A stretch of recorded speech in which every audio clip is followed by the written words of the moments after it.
All right. This is Patreon shit right here. Hello? Yeah. Wait, you're recording? Yeah, this is good for the Patreon. Wait, shit, hold on. This is gold. Built-in microphone. Selected speaker, built-in. Hello? Hi. Hey. All right. Wait, you This is, don't this is what the people want. I don't even have my red curtain covered the whole way. That's and my all right. TV's in the screen. Fuck, you're ruining all the magic. All right. No, there's no magic. There's definitely no This magic. is perfect. We got to catch up, but we'll do it another time. I'm on no sleep. All right. You're really rushing me here. Jesus. Russian, it's 3:05. I You didn't set the have to look at time. my notes. All right, You set yeah. the time. Oh, let me just press record. Okay. Yeah, press record. All right. Rushing Well, we're you. jumping right in.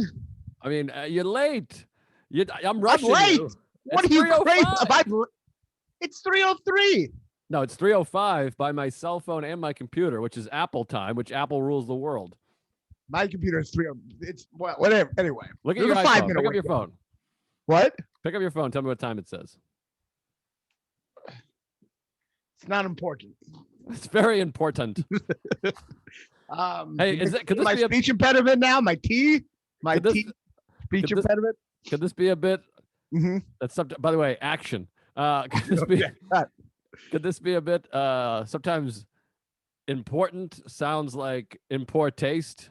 I mean, it's not a bit. Maybe it's in a show or something. But I'm like, yeah, anal is in poor taste. I'm like, it's very important. I don't know. This is like really stupid. I don't get. In poor taste, important. I don't know. Yeah, I don't even. I don't. I mean, I don't think they really sound that similar. Well, it starts off similar. In poor. Yeah, but there's a whole other syllable that really distinguishes the two. Tent and taste. It's similar. It's not crazy. I mean, Important, impor taste. I mean, they're not like wildly off. And then maybe you give the guy an accent. Maybe he's like Russian. He's like important. And I'm like, yeah, it is in poor taste. I don't know. It's not anything. Yeah. I wouldn't even put it on the pod. I think we should delete this. But We should delete your face. But this is like, we look like a tag team wrestler. We both have black t-shirts, black glasses. We're like the Mighty Nerds or whatever. Revenge of the Nerds. Rape. Yeah. What they raped Darth? He dressed as Darth Vader and then raped someone, or I've never seen it. I mean, I haven't seen it in years, but I know there's some questionable behavior, to say the least. All those 80s movies are all just Porky's is my favorite because the poster is literally like a crime. The poster just them like looking at naked women. And, like it's just like sexual misconduct. That's the advertising. Sexual misconduct used to be the way they advertise movies. And they're like, "What? We're Porky. What do you want? We're Porky. Watch this girl get raped." That's in Porky taste. That's in poor taste. In Porky taste. The joke's really wearing on me. Or no, not wearing. Growing. Growing. I said wearing. I just watched on the flight home. I just flew. I'm literally on 90-minute sleep, so I'm gonna be a little short and jumpy and crazy here. You've already shown that. You don't have to say it, but yeah. Well, you're late. I mean, you come in late. It's every time you're late. But anyways, I watched on the plane. I watched Fantastic Lies. That's the 30 for 30 about the Duke lacrosse team.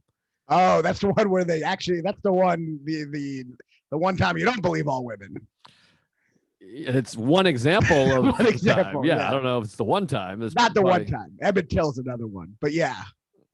Few examples. By the way, we reference Emmett Till like a lot on this podcast. You do. We used to do retard, but now our quote is Emmett Till. We have an Emmett Till reference every time. But yeah. So what about the lacrosse?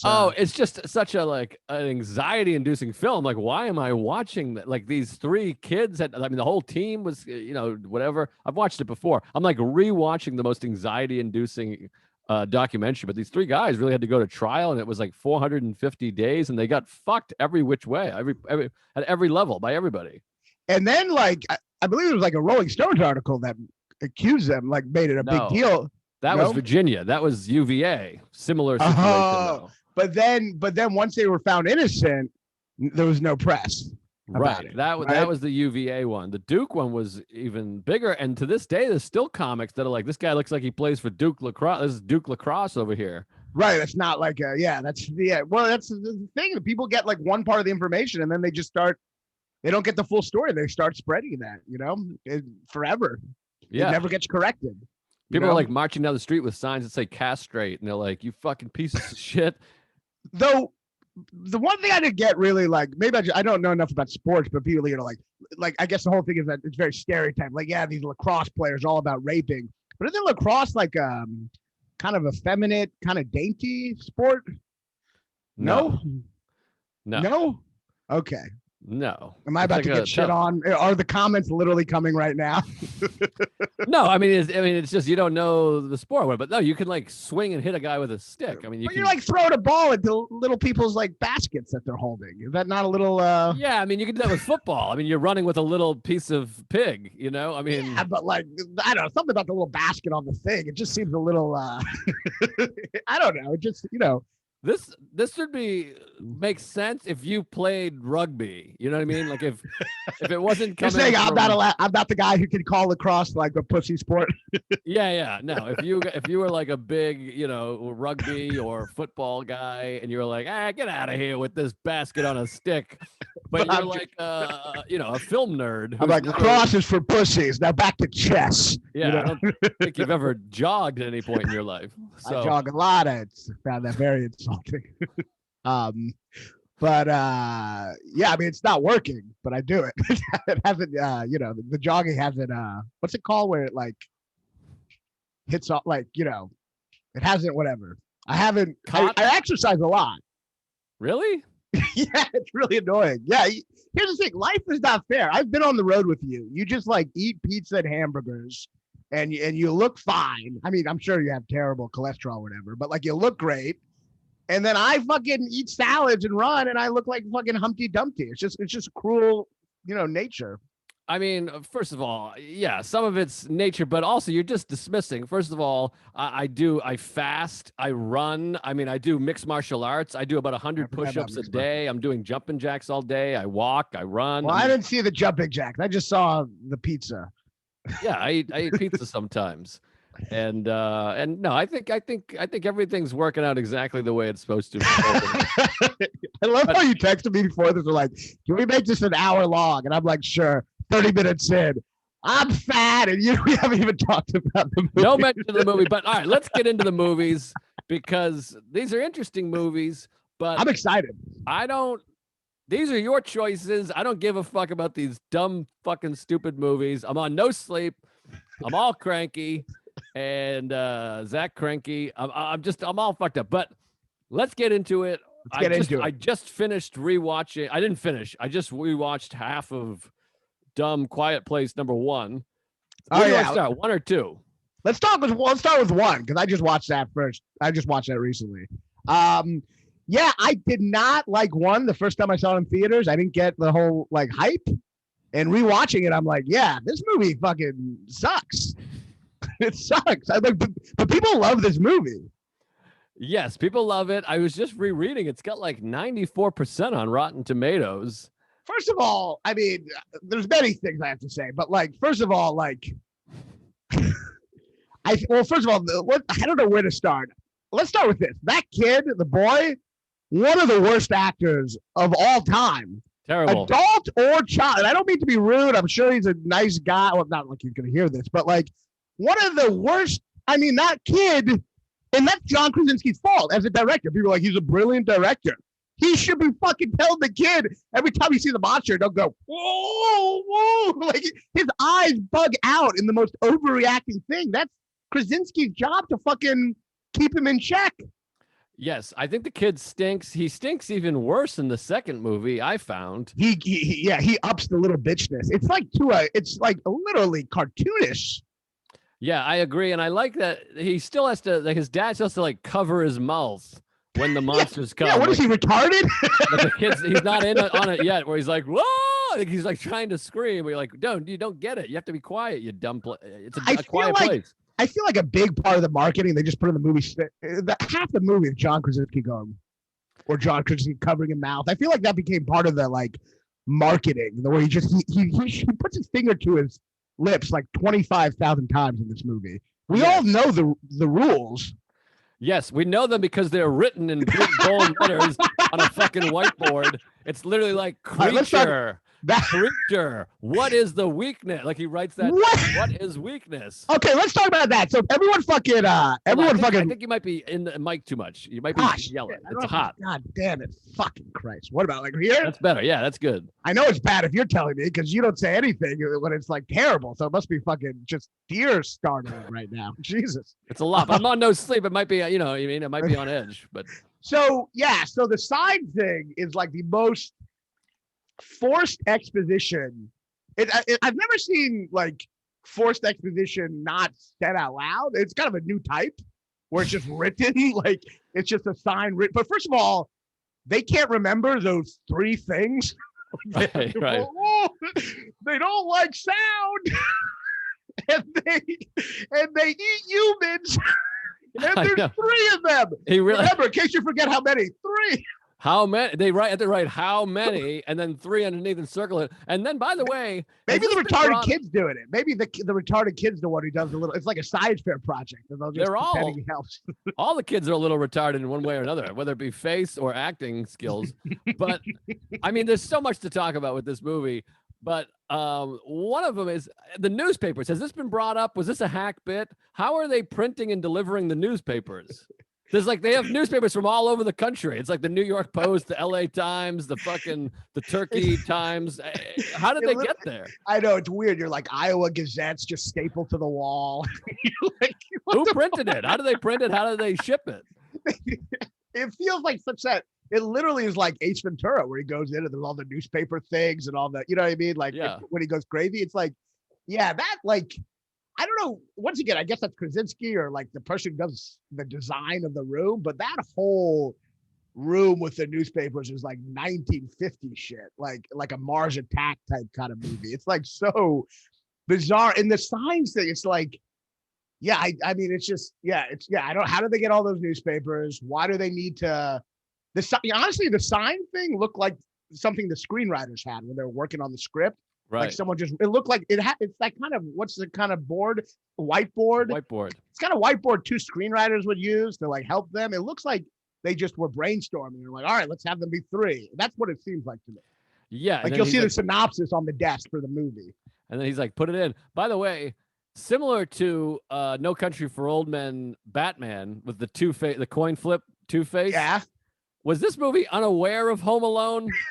Wait. The nail in the stairs? Fucking walking down the wooden basement steps, slow motion steps on the nail. I mean, like, it's like frame for frame from Home Alone. By the way, that fucking bitch, I know she's in pain, but she never got the nail taken out. She just kept it there. What do you mean? It's in the scene later. Like they're going down the stairs later, the nail's still sticking out. Oh, right. Yeah, she could have knocked it down. Yeah, what a fucking, like, she's leaving the booby trap? It's like, also like egregious. It's like 4.5 inches up. It's not like normally, like when you step on a nail, it's like a little piece is sticking out and it hurts. It's like what kind of nail? Yeah, what is this? Like, what is how did that nail? Explain to me how that nail, I don't know much about carpentry, but explain to me how that nail got in there like that. Yeah, exactly. And in Home Alone, Kevin McAllister, like an 8-year-old kid's like, I got to defeat these fucking psychopaths that are trying to murder me. So he put the nail there. This is just like some carpenter was underneath and like, that looks good enough. It's in there. It's solid. Maybe this is like a Home Alone spinoff and it's Kevin McAllister's house. It's like in the universe, you know? Yeah, something. You too tired to run with that? Nah, I don't know. I couldn't. I got nothing for it. But well, here's the thing too, and I got to rant, and I feel bad because I hope to have a big movie career someday, and then all these people are going to come back and watch this and listen to this. And John Krasinski's a Boston guy, and I bet we would get along. He's a Red Sox fan. I'm a Sox fan, and we seem like nice guys. I loathe this actor. He is my number one least favorite actor of all time. I hated him in The Office. I couldn't stand his dumb face takes. It's not his fault, but their relationship ruined that show. It's the complete antithesis of the original Office to me. That's how I feel. Yes. Are you a cunt like me who likes the British one bet more? I mean, I love the American one because I think Steve Carell is like the Steve funniest Carell's human being amazing. ever. But And there's a people lot don't of different stuff. Go people ahead. don't realize that Krasinski, like that character, is actually a douche in The Office. Like they think he's like the hero, but he's actually like a really self-righteous, humorless douche. Like Steve Carell's like, look at her ass, and he's like, I don't talk about women that way. Like he's like the annoying person, like at The Office. I hate guys like that. But no, he and this movie just feels so like, all right, I'm gonna play the perfect dad, amazing dad, get lots of hero shots of me, Yes, hunched like this, underlit, and just really looking sad, and those like eyebrow things of like, are you it's okay? it. Shh. I that's why the second movie's better, which we'll get to because he's not in it too much. But I just can't stand looking at him, and I hate. I'll finish this in a second. Oh yeah, go I for hate it. that he's gone from like office dweeb to like action star. Like he's like a muscle action star man. To me, it's like watching a CIA bomb defusing movie with Seth Meyers, and he's like, "I'll get it." I'm just like, why is this guy a leading man action guy? I think he did a good job directing. I think there's some good thrills and chills, but I hate it. And it has my least favorite shot. This is the end of rant. My least favorite shot in any movie. It's in a few movies, and they do it in The Dark Knight with Joker, but it makes sense because it's a comic book supervillain. But it's this move where someone's standing. I can't do it because I would have my back. Imagine I have my back to you, and he does like the look behind while still facing this way. Like his kid walks by and he's like standing like this, and he's like looks back over his shoulder, kind of towards the camera, where it's like anyone else would just turn and be like, "Oh, this is a, you know what I'm talking about? It's like a real hero shot."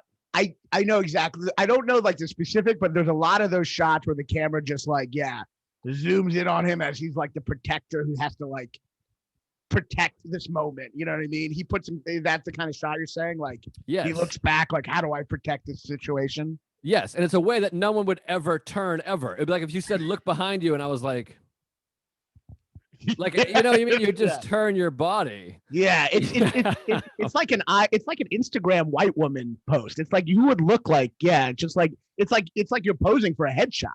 It stinks. And I mean, I got plenty else to rant about, but like that opening scene where he's running and like looking at the monster. For some reason, the mother never looks. And by the way, what kind of shit parents? They let the 5-year-old bring up the rear. What is that? So far away. He's so far away. That kid on the bridge. He's not even on the bridge. He's like 2. They're holding the 10-year-old retard in their fucking hands because apparently he can't walk. And the fucking 2-year-old is literally, they're on the bridge. They look, somehow he's farther back, like later on, but like they look back, he's so far away. Yeah, it's like a 40-second full sprint, and the guy's not even close. Here's my theory. I think they were wanting to get rid of that kid. I don't think they like that kid. Mm-hmm. And I think that's how you like, you know, get it. I mean, it's pretty easy to get rid of a kid back then because there's no way if they liked that kid, they would have to be so far away from them. It's like insane. It's insane.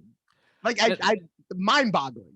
And also the girl giving back to the spaceship. That's one of the all-time fuck-ups. You're like, what are you doing? Well, but to be fair, she wasn't handing him the batteries. So I guess she should have like removed the batteries from the situation. Well, obviously, she fucked up. I mean, that's okay. You can fuck up. Yeah, she fucked up bad, but also we're jumping all over. But the middle kid, the pussy kid that we hate, well, I guess he's the youngest now. Is there a more like precocious kid ever written ever? Like they go by the waterfall and he's like, "What's the matter, Dad? Are you having a hard time because of the way your parents brought you up and now you're fear?" It's just like, who talks like that? You should tell your daughter you love her because she needs to hear it. But don't do it now. Wait till the very last moment. So it'll be like a cool callback. One of the things the waterfall scene, I think that's one of the worst scenes in the movie. And to me, that scene makes me realize why the movie's bad because I'm watching it and I'm like, what's really upsetting is there was a potential for a great movie here, right? Mm-hmm. And that great movie has no dialogue. That's the awesome challenge, to do a movie with no dialogue. But this movie, it tries to do the gimmick, and then halfway through, they always find some like bunker or waterfall to have really bad dialogue in it, just so you know that if they were talking the other times, it would have also been bad dialogue. Like, right. So you know it's like bad deep down. Like at first you're like, oh, maybe this isn't a cliche movie because they're not talking, but then they do talk, and it's the worst dialogue ever. So you're like, oh no, this is just as bad as any other cliched cornball movie. They've just tried to circumvent it by not talking, but it's still bad. It's a bad, what do you call it? Emotional conflict. Yes, exactly. And that's why this movie, I think both these movies, the first and second, did work for me on several level the first time. Because I went in, and again, it's about like setting expectations. I'm like, okay, this will be a fun horror. They call it a horror movie, but it doesn't feel like a horror movie. I guess it's like genre bending or whatever. But it feels a little thrillery, a little whatever. But the first time I saw it, I was like, that was fun. That was nice. I had my candy, I had my soda, and a couple like, whoa, fun. And I do think it's like, it's directed fine, it's pretty clever and whatever. But I watched it a second time with my niece being like, hey, this is the new movie. And I remember being like, I don't like this at all. And the third time, I'm just like, I fucking hate this movie. And it might be a thing where it's pretty good. It's just not for me. I don't give a shit. I have a feeling. I agree, but I have don't you feel like there is a great movie that could have been made? Like, I have a feeling the screenwriters were going for something much more interesting, and John Krasinski fucking mainstreams it up and cornballs it up. First of all, like, apparently, like in the production, they weren't like at first they weren't going to use like a score, and then he was like, no, let's use a score. We want to make it like a normal movie. I'm like, that's what sucks about this movie. It's like, this could have been a really terrifying new kind of horror movie that's silent, that doesn't have a score, but it takes a unique idea and doesn't really commit to it. It's kind of pushes the movie. They don't like commit to that idea in a cool way. Yeah, no, I think that's a good point. I mean, some of the music is fine. I guess it's hard to like reimagine. I mean, you put some thought in there. But if ever, you know how, like, did you just see Midsommar? Yes. I thought that was great, and that used the challenge of being scary during the day. And it took an obstacle and really achieved it. And this movie could have taken the obstacle of how do I make a terrifying movie without dialogue and without a score, almost like a silent film. How do we do that? That's the movie I want to see. But they fucking half commit to that bullshit, and they're fucking talking half the time. They're subtitling the sign language. It's bad dialogue. It doesn't really feel like they really pursued the idea of the full way. If they were fucking, I wish they weren't such pushes and they just did a movie without any fucking dialogue. I think that would have been awesome. Yeah, maybe they could do that for the third one, which is obviously coming. I mean, we talked about it a little bit because I want to still talk about part one a little bit, but part two, it doesn't move anything forward. So it feels like this might be a series where like a Fast and the Furious where they just pump out like 9 of them in this world. I love part two. I actually had a lot of fun. Maybe it's because it's the first movie coming back, but I've also never seen a sequel that moved a story less far. like it just went like usually sequels have like more of an epic scope. This was just like the next day and they added 2 people and it's the same plot. Like, but before we get into that, I forgot to upload my notes to my computer, so I have to look at them on my phone. But there was something else I felt like I wanted to bring up. Oh yeah, the major issue in this, which is a few major issues. This one's probably not fair, but don't you feel like John Krasinski and Emily Blunt would have had hotter kids? Like, yeah, one looks is unfortunate looking. Well, the girl looks like she's the girl from Hereditary, and then I thought she was. That's so funny you said that. I just asked. Maybe she is. I don't know. She's not. I had to look it up. She's not. I also thought the old guy in the woods was Blue from Old School. I looked that up, but it's not. He kind of looks like it. That's hilarious. Sarah said it would be funny if instead of just screaming, he yelled the N-word. She's like really hardcore. And the monsters are like, no, you don't. And then it turns out the monsters are just like really woke and they want to. I shouldn't say woke because that implies that you have to be woke to not like people screaming the N-word. But you get what I mean. Yeah, they're fucking cocks with their not liking the N-word. But yeah, well, they kill him because that's woke. If you kill someone for saying the N-word, that's woke. Yeah, I suppose so. Someone said the N-word to us, we just laugh uncomfortably and like not even, we just cower, Yeah, I mean, depending on the context, I might laugh comfortably. Jesus. Well, I'm saying the context. I mean, I tell the story about. It's like Richard Pryor. Yes, exactly. Thank you, Chappelle. Once you say, "Oh God," then I look like an asshole. I'm sorry. I'm sorry. I didn't mean to "Oh God" you. The "Oh God" you's like just can't. I'm not saying the person is like I can't stand these N-words or whatever. I'm saying like there's a joke that involves. Yeah, there's plenty of them. I mean, like Dave Chappelle with Bill Clinton. I mean, that's like one of the best jokes ever. you don't you love on a podcast with like two hosts? The person goes, "Oh God," he's just saying, "Cancel that guy if this gets out." That's basically what "Oh God" means. The worst. I tried to throw you under the bus, and you pushed me right back on there. But they should have better looking kids. I agree. Yeah, they should. The kids should be hotter. I mean, John Krasinski and Emily Blunt. I mean, I'm not a pedophile, but I feel like if you are a pedophile, you should really want to fuck John Krasinski and Emily Blunt's kids. Oh, Jesus.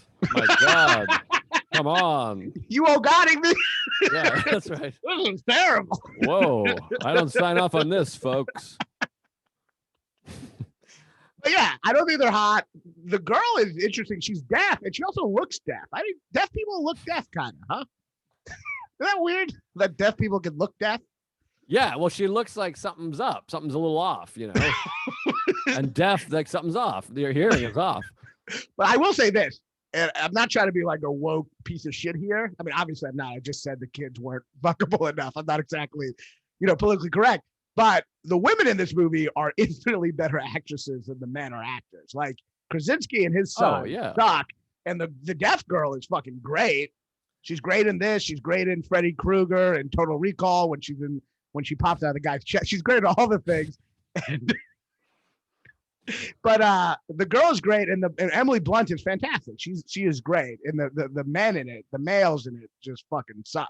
Terrible. Yeah, it's almost like a tag team match between like two stars and two jobbers, like the bullshit guy. It's like the Ultimate Warrior and Macho Man versus like Doug Jones and Bill Stevens or whatever. Yeah, I don't get any of those references. Doug Jones, the senator. Well, I made up the two other names. I mean, surely you can understand, Macho Man, Ultimate Warrior, and then the other two are just two names. Well, I thought the other two were like references to something. No, but in the old days when we were kids, which I got to assume you were into wrestling at one point. Nah, not really. Well, when we were kids, I don't think they do it anymore, but like in the old days, it would literally on Saturday morning, you would watch like Hulk Hogan fight Steve.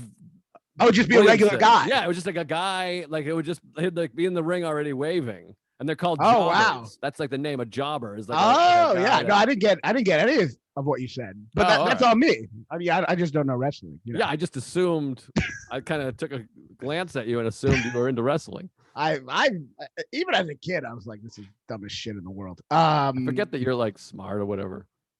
But so I'm sure I'll get attacked. I'm sure there's a lot. Do we have a lot of wrestling fans? I don't think so. I mean, I'm not a wrestling guy. I want to make it clear. I liked wrestling from 1988 to 1993 when I was age 6 through 11. That I get, but the whole like the people now are like, I'm into it. It's like, we get it. You have a sad childhood. You somehow can't move past that. But like, it's just like it's really stupid. But anyway, the other thing we got to talk about before we move on to the second one is the big issue. Yeah. So yeah, Emily Blunt is great. But that's the one thing I want to say about it. She is great, and she does like her maternal instincts in the movie kind of like are the emotional core of the movie. Because like the whole time she's like trying to protect the kids in a loving way. And John Krasinski is trying to protect the kids in a, do I look good in this lighting in this shot right now? You know what I mean? He's trying to protect the kids like a GQ model the whole time, which is like embarrassing because he's directing it. So it's like, this is what we talked about like with Matt Damon and Good Will Hunting. These fucking Boston people, they love to make themselves this fucking hero worship bullshit in the movie. And it's just so like, and he's like martyring himself at the end. He's like, it's like embarrassing that he's playing that in the movie. Yes, I agree. And that's what I was saying earlier, if you remember, but I'm reiterating. I just, you're retarded rating. I don't know, but no, those words are very close.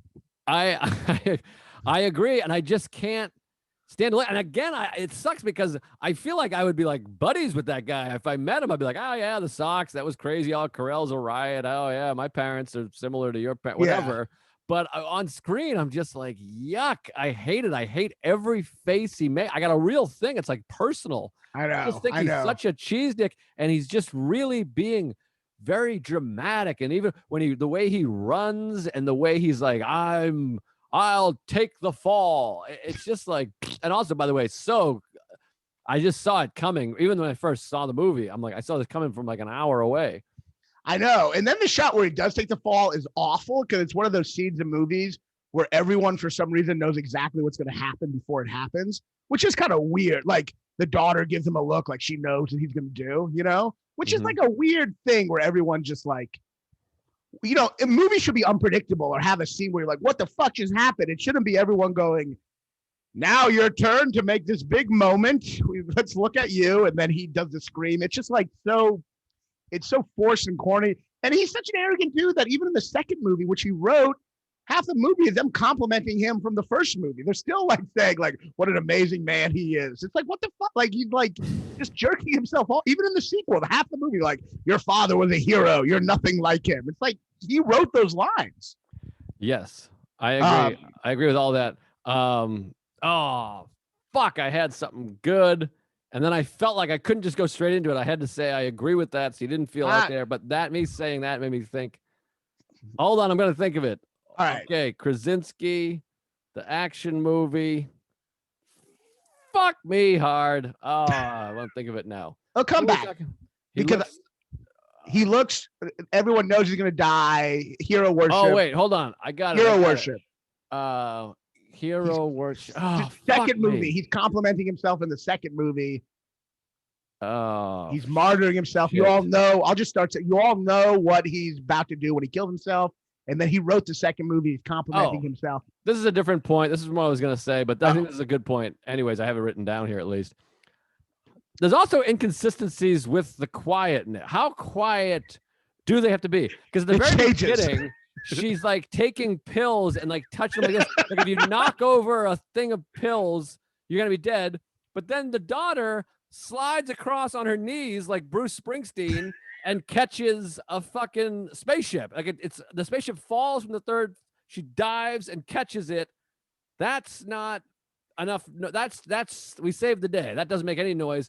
But if this pill, they can't play Monopoly indoors with a thimble because that clicking is going to make too much noise. Which, if you base it on that, the thimble, they can't do anything. Like they can't even walk. Exactly. I mean, they can't even fucking walk. Like it's crazy. Yeah, the McDonald's thing is. I mean, the Monopoly thing is like.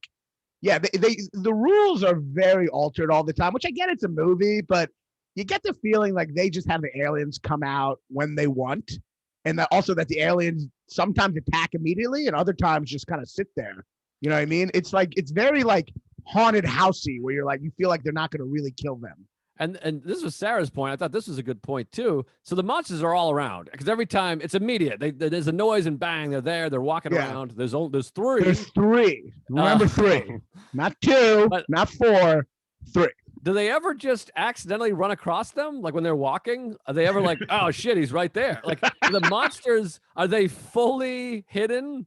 Unless it's a sound, like you'd think they would just see the monsters getting breakfast or like, getting changed or whatever. Yeah, you like see them out, just like hanging out, talking, not like, yeah. It's a good point. Yeah, it seems like the way they're designed, they're just like hiding until they hear a sound. They're like, let's go eat this person, and then they run back and hide. Right. Yeah, which is weird. But surely in the sequel, several years later, you'll learn a little bit about what makes them tick, where they come from, and why they're here, right? Oh, we're having the big answers. The big answers on the second one. The big answers, we were always wondering who's living in the farm next door. That's what we're going to learn. Who's in the bunker across the hill, and we'll learn that there's more than three. By the way, I was talking to this girl, and she said her sister. This is to me the dumbest comment ever. She said her sister saw the first one. And I mean, not dumb. I mean, I'm sure she's great. But the sister saw the first movie and didn't see the second, but she was wondering how could they possibly make a sequel? I'm like, how? It's the easiest sequel. Like it's like she missed the sign where it just said like clearly there's more of them, right? And what do you mean? How are you gonna make a sequel? I was just baffled by the like this isn't like something where it's like one evil thing that gets destroyed. The aliens have taken over the whole world. Yeah, there's no solution. You just have more monsters. Anyway, yes. I just thought that. But I thought the thing. Awesome. Yeah. And I only saw this movie once in the theaters too, but I thought 10 Cloverfield Lane, the one with John Goodman. Yes. I thought that was similar, and I thought that was better than this. That was like fun and Cloverfield Lane was great. Yeah. because it was about gaslighting, even though he was correct at the end. Right. That I thought was like really. Well, because you know why? Because that's the other thing. That like that has interesting characters. John Goodman. The characters aren't interesting in this. They're not personalities. You don't see them do anything. I think the movie thought if it didn't have dialogue, they could just show them do like they wouldn't get accused of being boring characters. But you could have shown them being interesting without dialogue. They're still really boring. There's no rapport between anyone. There's no like. They're all somber and just go tell him you love him and all that shit. It's not a cool. It's not a. I don't want to be around that family. I want the aliens to eat them. It's very sad sacky. It's very like nowadays HBO drama of like it's 5 ladies who are really sad about their dads, and that's what they do. It's also a thing which makes me so furious because people thought it was like a deep movie about guilt, but it's a movie that brings up a topic that doesn't actually address the topic. The topic essentially being the daughter got their son killed and the father has resentment towards the daughter. Now that's a great conflict, right? And this is how far the movie delves into that conflict.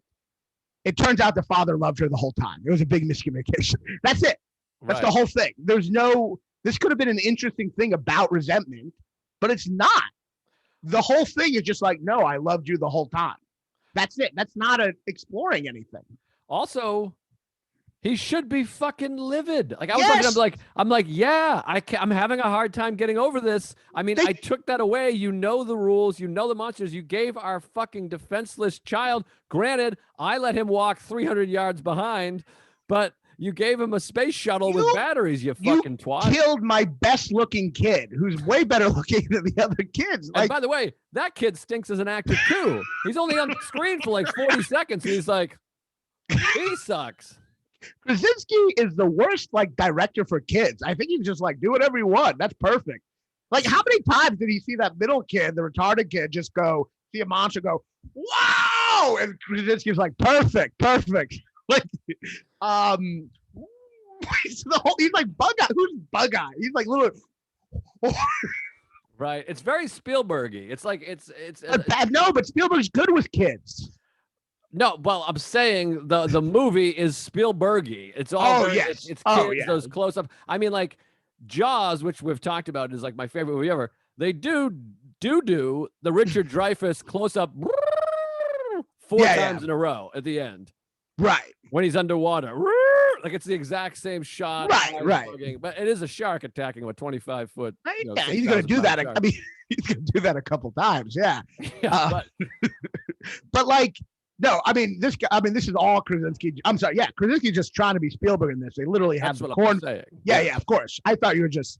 I thought you were saying hard disagree, but to agree right after. I thought you were saying he's as good. I was like, but Well, Spielberg's good with kids because he completely manipulates them. He convinces them that E.T. is a real buddy of theirs. And well, that's what you need. He's dead now. That's what you fucking need. Like, yeah, but yes, obviously, like I think I told you before. Clearly, I feel like the cornfield is. Oh, not is that cornfield? What's it? Yeah, cornfield. That's like straight out of E.T. in the beginning. Like it's almost too much of an homage. And then also the monsters feel like a combination of T-Rex.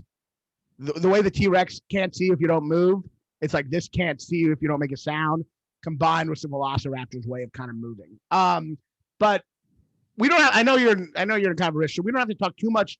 I'll talk a little about the second movie. I really want to talk, but we do have to bring this up about the first movie, which is we haven't even addressed, which is one of, to me, the biggest glaring holes in the movie. What do you think I'm going to bring up? Let me see. Glaring. It's like to me one of the biggest like things that they don't answer, and it's like, why did this happen? They got impregnated. They impregnated her.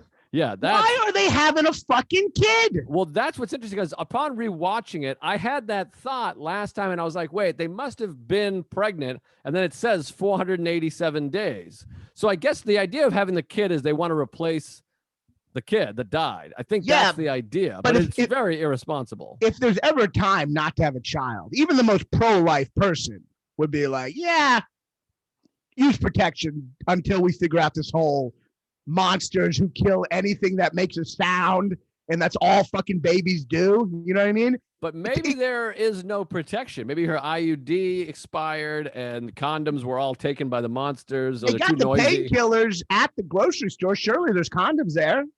Yeah, but the condoms are too loud. They snap on. Yeah, I mean, sex is loud without condoms. This is when I do it, baby.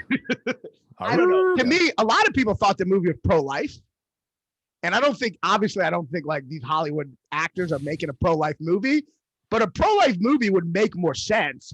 I think instead it's just like, it's worse than pro-life. It just has something just to make the plot interesting without explaining why. They should at least say, there should be a moment where they say the condom broke or I was going to pull out, but then like, I remember my dead kid and I started crying. And by the next second I looked down, I'd already come. Like they should have some sign language explanation because you're like, why are they having a kid? Why?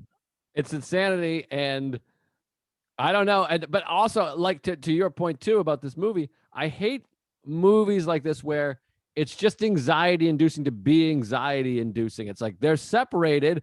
It's flooded now. Yeah. Her foot stepped on a nail. He's right up there. Like it's too much. I like movies that give you anxiety because like the guy cheated on his wife and she has his phone and you're like, oh fuck, whatever. Am I gonna get caught? Whatever. It's just this kind of. I get it. I like the anxiety if it's justified.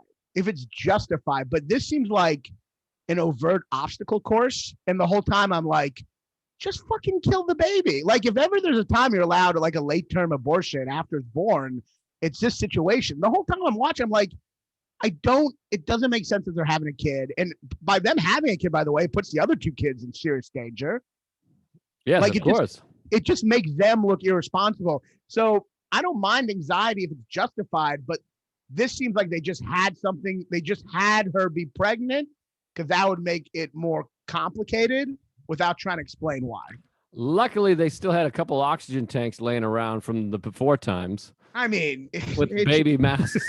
By the way, I just got to circle back. I just did a joke that just bombed. So it made. Wait, what was the joke? I might have missed it. I was like, I like a drama where the guy's cheating on his wife and you have to watch and it makes you think, boy, am I going to get caught?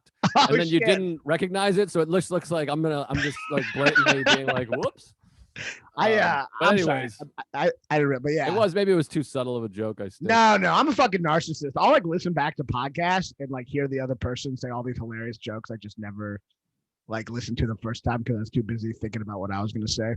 Oh, I'm glad you said that here. Now that we're 27 episodes in, that's good to know.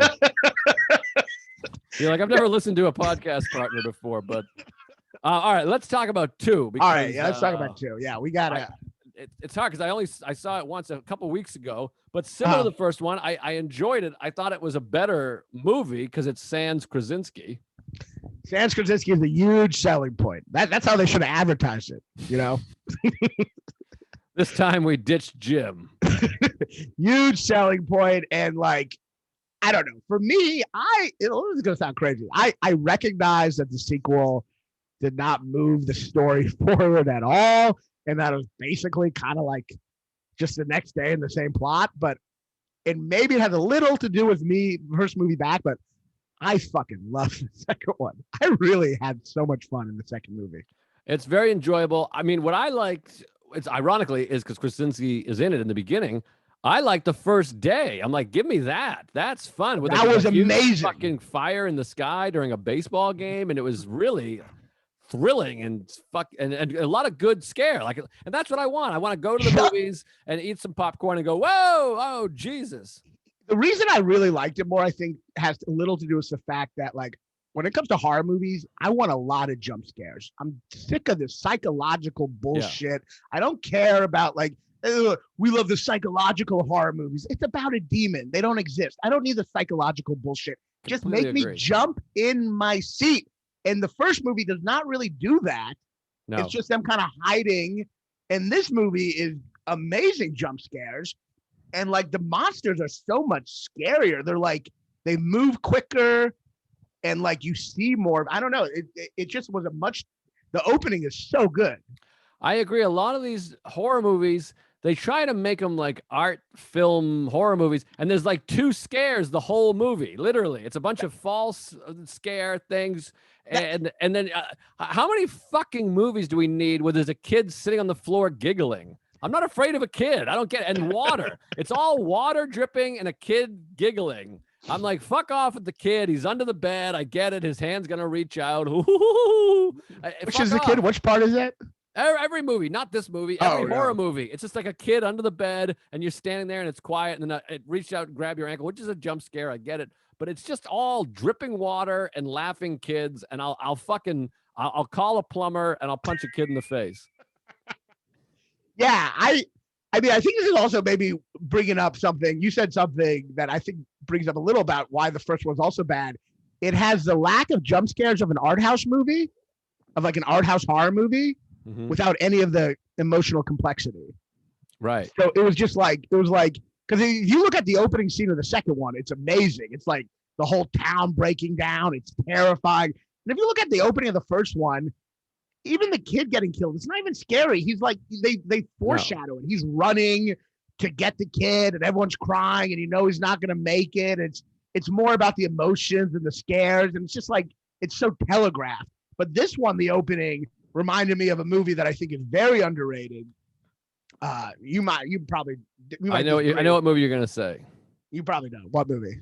War of the Worlds. Yes. How did you know? I just can tell. I could tell where you were going with it. War of the Worlds, one of the most underrated Spielberg movies. It has a dumb ending, but the first half is sheer existential panic. The whole time you watch a civilization break down.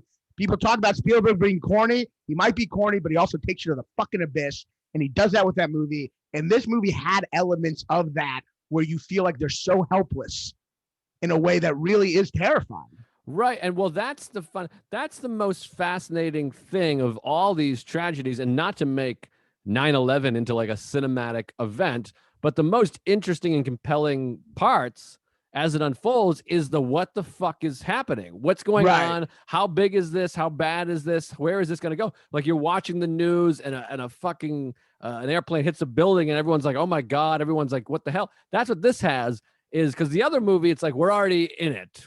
We're into like apocalypse now. The apocalypse situation. Civilization's like, already over. Little League game, and there's a big fireball coming across the sky, and you can feel the idea of the town being like, "What is this? It's happening." I just heard from Uncle Jimmy, it's happening in Tennessee or whatever the fuck they say. You need the normalcy first to really feel like something's at stake when it gets lost. To really build suspense. We talked about this with Mad Max. Mad Max, at the whole time, you're like, I don't give a shit because civilization's over. No one has a value anyway at this point. No one really even cares if they're going to die. It's when you have normalcy in a movie and you have the thing get lost that's really terrifying. And that opening scene is so terrifying. But then what's so great about the movie is that, like, the opening scene, I don't know if you have by the way, I'm still very impressed. You don't have to say War of the Worlds. I appreciate that. But so, I don't know if you had this thought, but my thought watching it was that opening scene's great, and now this movie's going to get really boring. It just had that one shot, that opening scene, and then that didn't happen. The movie, and I get bored easily at these types of movies because it's just like the same shit. The movie amazingly keeps that level of suspense the whole fucking time. Yes, it was good. I mean, but there's some cheese and weird shit on this movie too, I might add. Yeah, there's cheese and like I was telling you before, like. The emotional shit's always stupid. Like the fact that Cillian Murphy or Killian, it's Killian, right? Oh, Killian. I don't know. I don't care. We talked about this at the park. Yeah, Killian, I didn't care then. Killian, the fact that he's alone, his family died, and they come and they have to show Killian be all like emotionally guarded. So he's just get the hell out of here. You have one night. It's like, why don't you just be realistic and have the guy just literally be like, I'm really glad you're here. I miss people. Because that's what would happen. Not just people, but like my close friends. My close friends, yeah. It's not like his dentist showed up. It's like his buddy showed up. Yeah, and he's just like, get out of here. I want to just go back to literally being alone and just like hunting or whatever. Like, it makes no sense. These movies just slap on like emotional conflicts they took out of a Hollywood bin, you know? Yeah. And they just slap it onto the movie. So that the emotional shit in this movie is stupid, but the movie kind of focuses more on the jump scares and more on the suspense and the helplessness of everyone. and it's great. The montage in the middle where like he's on the dock and they're all in a different situation. It's really like I just thought it was handled so well. Yeah, I feel like maybe we shouldn't give too much away because this is still in the theater. So far, we haven't ruined it. I mean, I think this is good. Yeah, but if you do you just want to end it? No, I'm actually genuinely thinking about the fans of the show who might go at this point might be like, hey, great, let's go see this. Well, then turn it off. I mean, you can't watch a podcast about a movie, and right? All right, I guess I got to come up with another excuse to end this. It wasn't an excuse. No, it wasn't. It's a joke. It's a joke. It's a joke. A joke. Make that coffee to go. No, but I'm just saying. I don't want people that watch at this point. They're gonna bail, but we could keep them if we just. If you want to talk about the ending, let's talk about the ending or whatever. But the ending is there is no ending. It's just the same fucking. It's the same thing, but like it's just I don't know. I just thought the movie just kept the suspense going. I thought the shit on the dock was really good. I thought that was really like no. It was fine. I mean, there was like a moment to me. It's a little cartoony where you're like, here come the Trump people. Oh yeah, these are the Trump people. Like they have like MAGA hats on. They're like, why we're the bad guys, which is like fine, whatever. But also the thing I think we talked about this too, and I told you I read this David Mamet book where he said if you see a gun in the first act, someone's getting shot in the third. I thought of that at the very beginning when the guy's like, how do you say dive in sign language? And I'm like, well, I think someone's going to be diving. That's not hard to. So that part was just a little too like, it felt like a forced callback, like in comedy, which I've done. We've all done, of like, oh, if I reference that here, that'll get an applause. Forced, and also like, you don't need the sign language for dive. You could just be like, go in the water. Yeah. Like get in that water with like just you can just point to the thing. But what if he did the whole he was so focused on doing it right, she didn't know what she said and she got killed. All right, hold on. Oh wait, no. Let me get it right.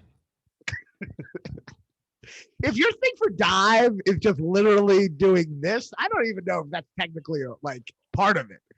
That's all. I mean, that's just charades at that point. Yes, that's what sign language should be. Sign language charades. Yeah, it is. I guess you're right. Bird. Yeah, I guess you're right. Sign language is just a very, very intense game of charades. The deaf are gonna hate this episode. Well, so I feel like we both stopped from just saying the obvious. They're not gonna hear it. Oh no. That's all my notes for this one. Because I watched it a few weeks ago. I didn't get to watch to really dive in, but no, it was fun. It's still a movie that I'm like, I don't really give a fuck, but it was fun. It was good. There's some laughs and some not laughs, but some laughs in that. What I mean by laughs is that we all jump and you go, oh, that gun got you. Did you get that? Yeah. Oh, we're having fun.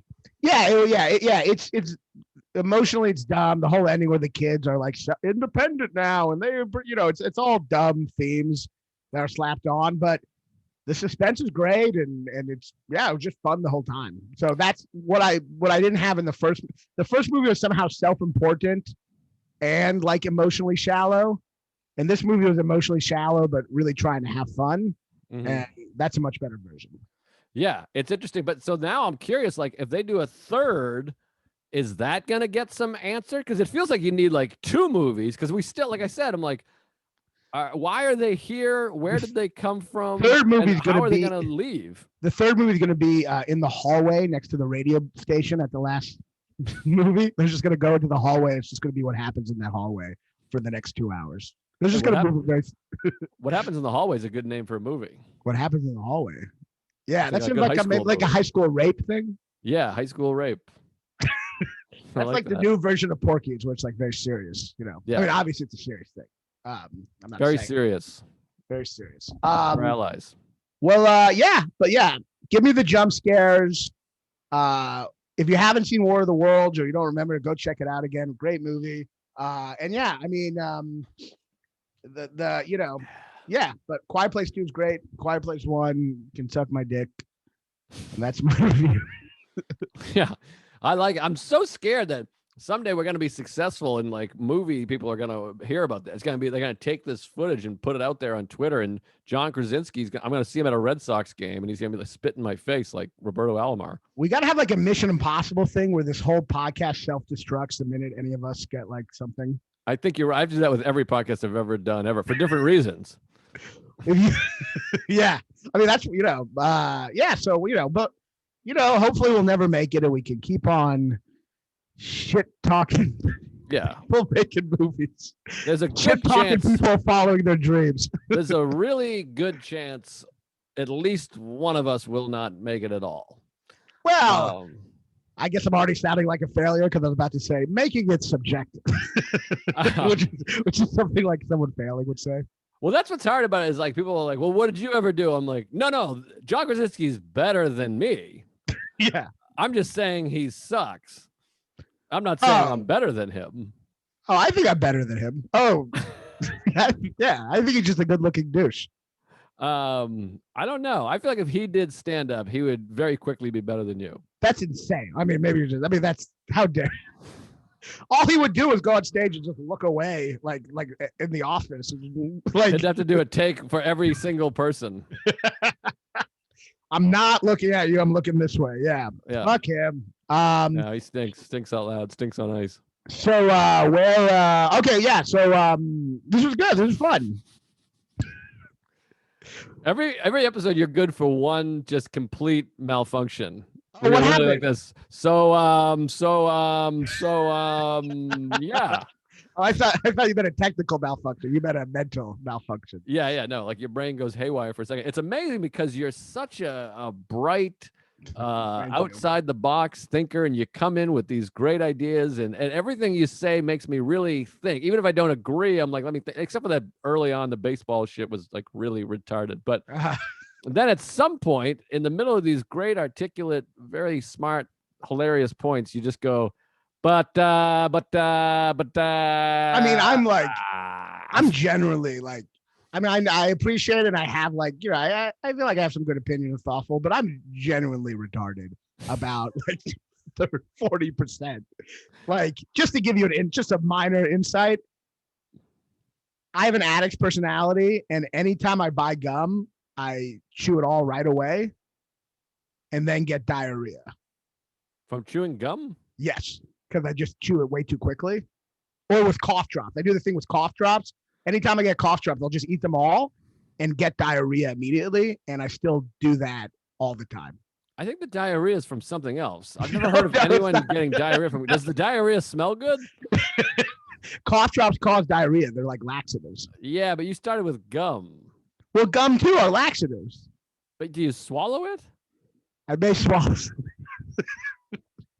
That's what I'm saying. I'm retarded. I like that earlier. You're like, life's not fair. I eat salad. And then it turns out you're eating a pack of gum an hour and swallowing it. It might just be like, if you cut out gum, you might be able to slim up. But all right. So, all right. So obviously part 2 is number 1 and part 1 is number 2. Yeah, obviously. Yeah. Well, yeah. But yeah, and where but go watch them, or I'm trying to do a closing speech here. Got it. Yes. Go yeah, we want to plug A Quiet Place too. Go watch. No, we need to plug the Patreon. Yes. We started a Patreon. I'm a little skeptical. I'm nervous, but you guys should join. It's gonna be good. It's gonna be hot. It's gonna be great. We're gonna have a lot of cool content on it, and yeah, it's $3. Nothing. You slew-footed me into this Patreon. I don't even know what happened here. All of a sudden, we have a Patreon. I'm like, I don't want to commit. It's too much. And then, bang, here we are. So, and you're promising shit now. I'm sorry. I got to make some money in this life. I know you already have 12 Patreons, and All right. No, Patreon. It might be easier for me to just send you money, just as kind of a. No, we got a Patreon. We're gonna go. What are we gonna do? I'm gonna go shit on you or something. Well, you're going to read some mean YouTube comments. All right, great. People are going to love this. But you know what it's going to be more popular. It's going to cause people to make more mean comments so they get their names read. As a Jew, I will do that for the money from the Patreon. All right. So where can they find you? At Joe List Comedy, Instagram, Twitter. Subscribe to the podcast. Go leave a review. We have so many nice reviews. They're touching. I know, it's really nice. Yeah, you read me like 30 of them the other day. It was really nice. So nice. So keep reviewing, subscribe to the YouTube, like, comment, share, and do all those things. And then I'll be at the Comedy Club of Kansas City, June, whatever the 20, whatever that fucking weekend is, 25th through 27, something like that. Awesome. 24, and, 24th through 26th.